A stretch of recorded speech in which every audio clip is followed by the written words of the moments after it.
I remember this day, it was our last day in campus at the University of Nairobi, in Nairobi, Kenya. And I was sitting in the hostel room with my roommate at that time was called Tony. Tony is a very good friend of mine. And we were finishing campus at that point, and we were scared. We were scared. We were not sure how life was going to turn out. We were not sure how we were going to earn a living, how we were going to survive after campus. And at this point, we're discussing how best can we live our life out of campus. And it's at the same time that a thought came into me, and I told Tony that, you know what, I don't think it's just about money. I think it's more than money, because could you believe me if I tell you that if it's about money, then tomorrow morning I can make you the richest person in the world? And he was like, what do you mean? I told him, yeah, I mean, tomorrow morning it could be the richest guys in this place. And he was like, how? I told him that, okay, we could go and be strippers, we could go and be drug dealers, and we could earn money. We could not earn money, but we could have money. And Tony was like, no, we know you can't do that. And I was like, yes, that you get my point. We can't do that. So ideally, it's not just about the money, because if it's just about the money, then why not? We could just walk in and be those vices that are societally not correct, while still have money. So at this point is when we came to an understanding that, hey, I mean, there's more to it than just money. There's purpose, and there's you defining what you want and how you want to earn your money. So we had this protracted discussion, and we discussed how best to go about life after campus. And glad to say that after that discussion, all of us felt ready to go and face the world. And so we did. We went out there. It wasn't easy. It's still not easy, but we battled our way. When we left campus, we had many challenges, man, like going out there, trying to get a job. We call it tammacking. We had our rough moments. I remember in my first job, I went and I actually got an internship. It wasn't a job. I got an internship, and apparently this was a startup. And when I went, I had like good clothes on, and I was all sparkling and everything.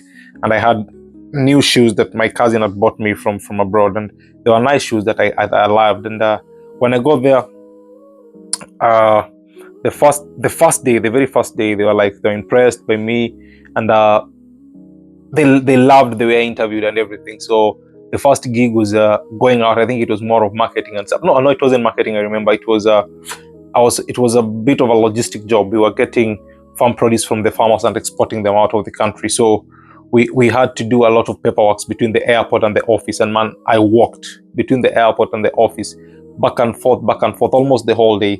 When I got home and I looked at my shoes, it was dusty. Like, to cut the long story short, I went and worked in this startup. Worked here for quite some time, but we were not being paid salary. And apparently my salary was supposed to be, I think, 7,000 Kenya shillings per month, and still we were not being paid. We were paid through M-Pesa and stuff. So I don't like regret it. It really shaped who I am. At that level of startup, I got to understand how finances are managed, how taxes are paid, how logistics are managed. And from that point, I got a job. And after getting a job, I got a job offer from Somalia. And it was scary initially, but I was ready to take up this job. And it was scary. And I remember when I went and told my dad, he was shocked.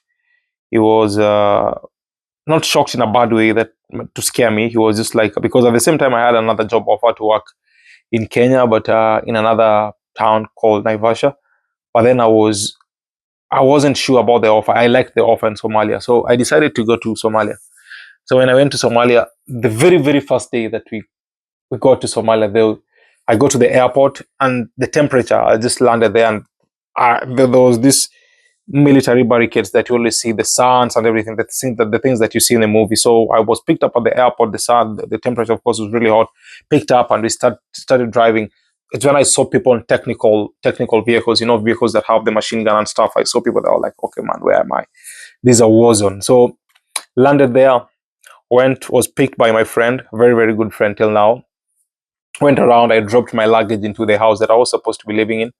Then we rested a bit. Then my friend said that, okay, man, uh, we are going to eat lunch in a restaurant. So we went in this salonka, moved out. So we made the first turn. Then we're moving up and moving up through towards a junction. If you've ever been to Mogadishu, Somalia, there's a junction called Zobe.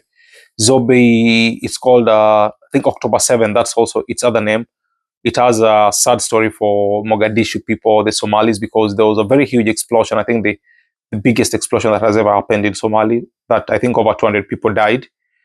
It was a very it's a historic junction. So we were on the car driving towards Zobe. Then when we were just about to get to Zobe, I just had my friend, who again was the one driving the car. I just said the F word, man. It was like I put in the explicit word. Let me just say damn. Then I was like, okay, what's up? Because it was just my first day there, and it was like, damn, what is this? And I was like, okay. When I raised my head, looking at the front, I saw a big Prado. There's a very common vehicle. It's a V8. It was on fire, man. It was on fire. And in that junction, I was like, Jesus Christ, what did I get myself into? Like, I just knew this was it. Like, okay, I'm in a war zone. I don't know how to deal with this. So every thought was in my head. I was like, okay, because in Somali we have a lot of in Mogadishu we have a lot of tuk-tuks, which are the three-legged matatus, the three-legged taxis that you find in cities like I think in India, somewhere in Kenya, also I think mostly in Mombasa, and in Mogadishu there are a lot. So I just landed, and the moment I landed, even when I landed, because I went into Somalia with a lot of uncertainty, I wasn't sure how I was going to survive, because anyone who knows anything about Somalia, it's one of the travel restricted areas. Like if you're from US and even in Kenya, you'd get travel advisory not to go to Somalia. So yes, I went there with a lot of skepticism. I was like, okay, I mean, if it doesn't work out, then I'll always be willing to get back to my country. So when I got there, I was like figuring in my map in my head. I was trying to figure out the map, like if something goes bad, how can I get my way back to Kenya, like whether it's to the road, whether it's to the airport. So when I got to the junction and there was this explosion, the first thing that was going through my head was like, okay, how do I get from this place to the airport? Like, what is the route? If I get into a tuk-tuk, am I going to get a tuk-tuk that is owned by an Al-Shabaab and they'll know that I'm not Kenyan and I'm not Somali and I'll be in trouble? So everything was going through my head at that point. Like, and I was, okay, so something needs to be done. The guy was calming me down, and he was also kind of freaked out because he was like, chill. I mean, this has not happened here for the past, I don't know, 12 months. This is when it's happening. And he's there trying to drive the car and everything. So he managed to maneuver and navigate through the traffic and a lot of hooting and a lot of chaos. He managed to maneuver and got to be able to park the car near a white building. And what happened after this, like when you're about to park the car, was something that, one, it was the first time that I was about to face this. It's scary, man. Like the next thing I heard was a guy shouting from, there was a tower just immediately on the top of us. So the car is here, and this is the wall, and on top of the wall there's a tower, there's a watchtower, not so high, but just at the top of the wall. Someone was cocking the gun and shouting that, hey, don't be stupid, don't be stupid. But in Somali, don't be stupid, don't be stupid. Reverse the car, don't park the car there. So the guy had cocked the gun and was pointing the AK-47 down in front on my eyes, like it was just about to shoot. I was like, Jesus Christ, man, where am I? What's happening? Like, it's just I think my first 30 minutes. Things are happening so fast. Things are really intensive at this level. I was like, man, what did I sign up for? So it was super scary. By God's grace, we managed to maneuver this place. And the guy got to park the car in a different place, and he told me, let's get out. We got out of the car. We entered into, there was another restaurant, because we entered into a restaurant. We chilled there. I think he asked for soda or something. We drank it. At that level, I was super panicked. He made some few calls. Some friends came, and we were there chilling in that hotel. If you've been to Mogadishu, we wanted to go to Faki Hotel, and Faki Hotel is it's also has a sad story. Actually, it had a recent explosion. This is, I think, last year, 2024. There was a recent explosion where I lost a friend, and a few were maimed. It's it's a hotel that I ate a lot, and so yeah, I mean, when we stopped, me and my friend, uh, it's called Ibra. So when we stopped and entered the other hotel that apparently wasn't the one that we were supposed to eat in, but the one that we were supposed to eat in, the explosion just happened adjacent to it. So we entered there, we chilled, bought soda. He called a friend, so they were trying to calm me down. That no, so then he was asking my friends that when was the last time that something like this happened here? Like, is it recent? Is this happening now? It's more often and stuff. They told me chill. This hasn't happened for the past, I think, 6 months. The last one that happened was 6 months ago. Remember, he told me 12 months. So in my head, I'm like, okay, you told me 12. They're saying six. Something is not adding up. So yeah, I was scared, man. I was scared. That level, I just calmed myself. They told me that okay, we can go and eat. And remember, the place that they're telling me to go and eat is exactly where the explosion had happened. I think one or two people died there. Like I saw one or two people dead, and I nobody was shaken. Everyone was okay. I mean, this happens, and it's only two people. That's what they say. It's only two people. I'm like, man, it's two people, not only two people. So we got in there, ate good food, good food. I have to give Somali credit. The food in Somalia is really, really good. We had camel milk. After eating camel milk, I think it's called krang krang. I think it's called krang krang. Camel meat. Then after camel meat, they mix it with the it's a lot of beef, and there's a bit of lemon and bananas and everything. So we ate together. The brotherhood in that place is top notch, man. So I have a lot of stories of my life in Somalia, in Mogadishu. One of my best moments in my youth. I loved life in Somalia. I always say that Kenya is my first home. Somalia is my second. I love Somalia. Like the brotherhood that I got there was top notch. So back to the story. I was focusing and talking about not worrying. So when I got here, this is just to tell you that I was worried. Remember, I was in campus, not sure how it's gonna be. I've gone to internship. Nothing that I imagined. I was here in Somalia. Life was good. Besides explosions left, right, and center, people dying and stuff. I mean, you can imagine. Like I don't want to call it a war zone, but you can imagine what would happen in a place like this where there is a war. I don't know how to call it a war zone because it's not a war zone. Somalia is a very good place. Mogadishu is a very, very good place. But it has its challenges, and apparently the way life is made, people die. And yeah, so yeah, I remember when before how I settled in, I had a colleague, and this colleague, there was a day that since you're born, have you left Somalia or something like he told me no. Since he was born, he's lived in Somalia. And the guy was, I think, 4 or 5 years younger than me. And this, for whatever reason, just encouraged me. I felt like, okay, if this kiddo just grew up here, he's had his life. Because again, I was seeing younger kids. So I was asking him that, did you also just grow up? I was seeing these younger kids in the midst of this. Well, he told me, yeah, there was a time, he gave me a story. There was a time when there was fight between, when they were liberating Mogadishu, and they were the army was fighting the Al Shabaab, and they was shooting from both sides, and they're in the middle. So everyone has to put their head down, and everything is being thrown left, right, and center. The RPGs, rocket propelled grenades, the shootings, and everything. So he told me his story of how he grew up, and that really inspired me. At that point, it hit me that hey, man, like if this guy managed to live his life, like let's say at this point he was in his early 20s or something, he managed to be born here, grow up, and here is where he is. He didn't die. Then there is a very low probability. There is a probability that yes, I might die here, but there's a very low probability that I will die here, and there is an upside. So I started thinking so optimistically at that level. I started thinking that let me just focus on it. But what Somalia did to me is something that has changed my life. I lived with the realization that every day could be my last day. I lived with the realization that every day could be my last day. I was like, if I die today, will I be okay with it? Like, have I given my best? Have I given the world the best that I could? And this was in 2020 when Corona was coming in. So at that time, things were not so good. Like my company that I was working with had its fair share of challenges because it was crowdfunded and stuff. So money was drying up. It was tough. But before it got to that level, there was there was positivity. Like everything was smooth. There were challenges, of course. I saw uncountable number of explosions. I can't remember how many people I saw die out of explosions. And there was this morning, no, it was afternoon. And yeah, there's an event that happened in the morning and there's an event that happened in the afternoon. I'll tell you both of these stories. So it was this morning, and I was supposed to be picked by my friend.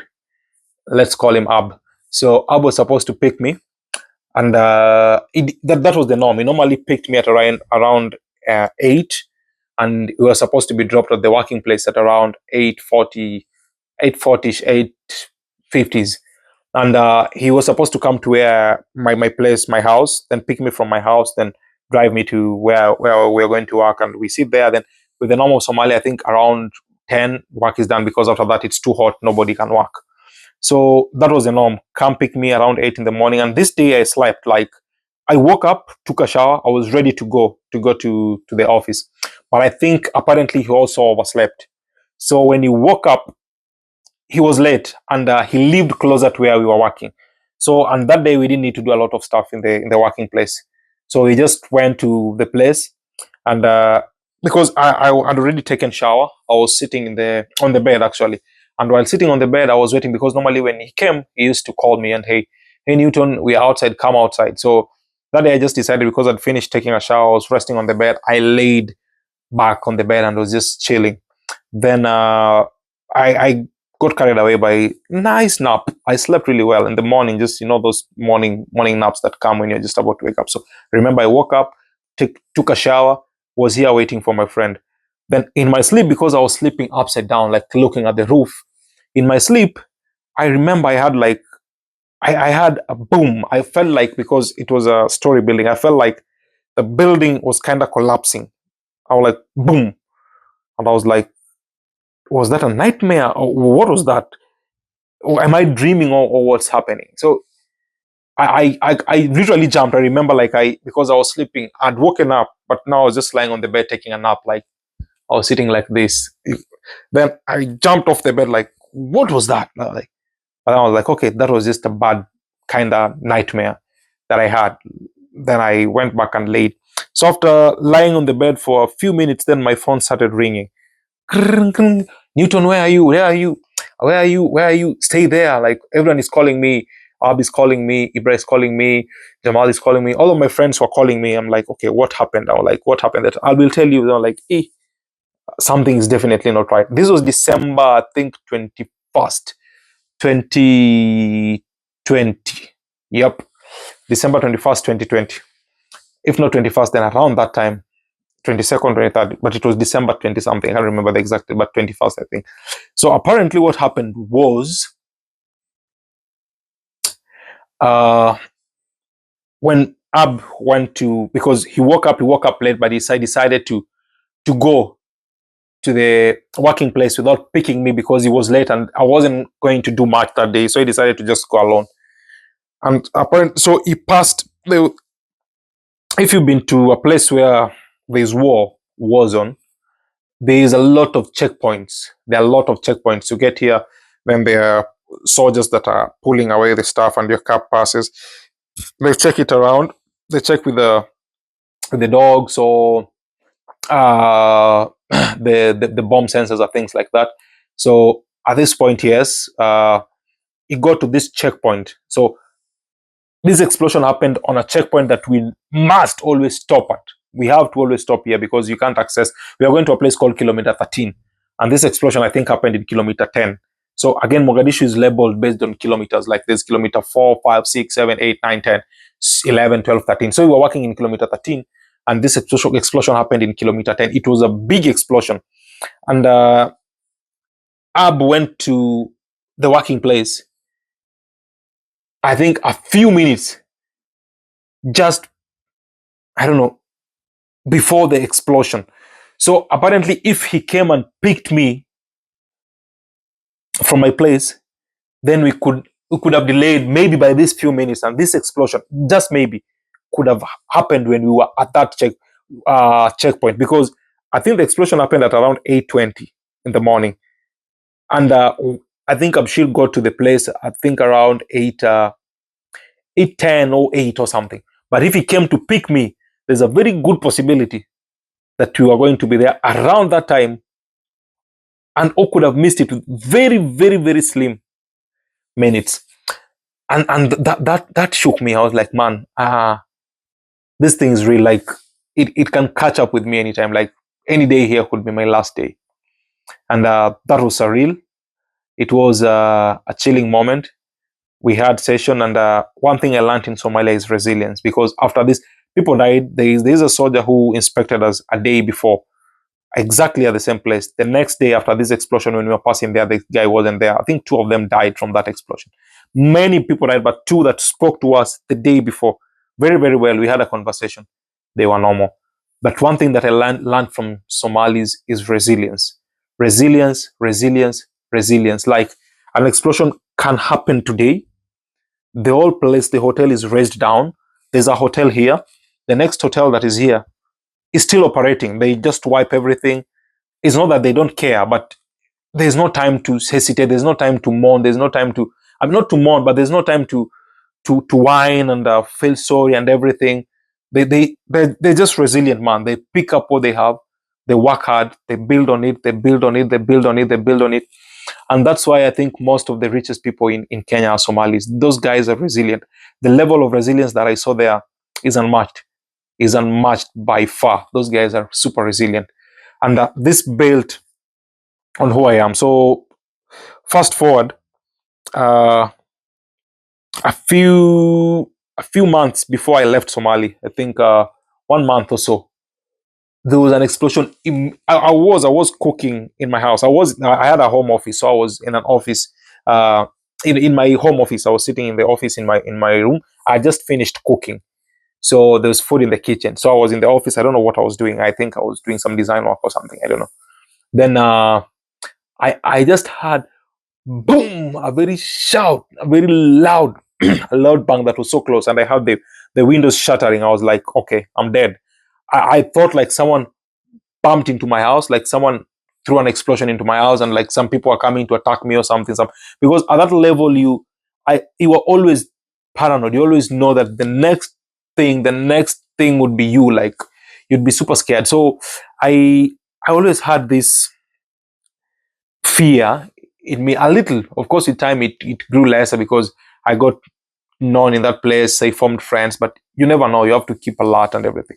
So when I had this, when I went out, I remember calling Ibra and I was like, man, I want to go home. Like I can't live here anymore. I was super shaky and I was like telling me, chill, man. What happened? I was telling him that this is what happened. An explosion just happened behind my house. I don't know. So everyone was like, so I knew that thing happened in my house. So I didn't even want to check on the window and know, like, because checking on the window, I saw like people around my house. Like, so I was like, okay, this thing has happened. Everyone is gathering to see what has happened. So after some time, after everything chilled and I wasn't hearing anyone hitting the door, I decided to go out and check when everything is calm. So apparently an explosion just happened behind my house and there were two police officers that were killed. And it was a it was a it was a tough moment. I don't know. It was a moment that you get to be so conscious of yourself. You get to be so conscious and be so aware of the fact that you can die in a second.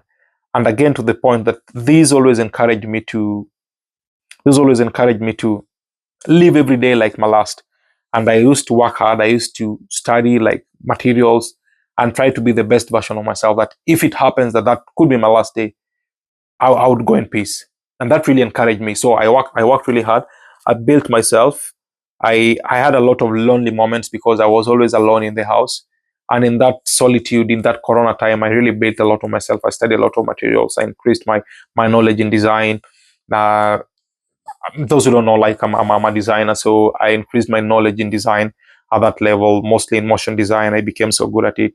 And when I went back to Kenya, I started my startup, my motion design, graphic design startup, branding, and UX design startup, which really did well in the year 2021.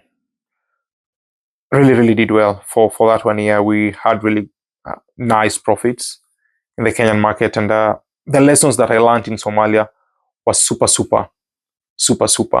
important. To always be resilient. Don't worry. Like, worrying doesn't add anything into your life. So the resilience that I saw in Somalia, that every day, like, I just gave you snapshots of the explosions that I saw, but everything that I always saw in Somalia is like, an explosion happens here right now. The next hour or something, the whole place is wiped out, and the next business next door, life is going on as usual, unless it's a super big explosion. By super, I mean like 200 people dead or something, 5-10 people. Guys will say, I mean, that was their last day. Let's move on. Let's be sad about it. People will talk, but nobody will drop their shoulders and give up and say that, okay, we can't keep doing our business because of terrorism. Nobody does that. They always are there. They always try to get the best. They always try to improve. And in the same, I mean, right now there are malls in Somalia. There are malls in Mogadishu. I have friends that are still there. We played some of our best football moments in Mogadishu. I did some of my great works there, and it defined who I am. And resilience is something that I would encourage you to inculcate into your life, to learn that life will always beat you, and you need to always keep standing up. Life is a pendulum. There are times that it goes, there are times that it comes. There are times that it goes, and there are times that it comes. So when it goes, just like money, a pendulum, there are times that it goes, there are times that it comes. And in the next chapter, we're going to discuss how you can use pessimism to conquer anything in life. The power of pessimism. I know optimism is good, but I can tell you that pessimism got me to where I am today. Always imagining the worst in every situation. Pessimism. Life is a pendulum. It goes, it comes. It goes, it comes. See you and take care.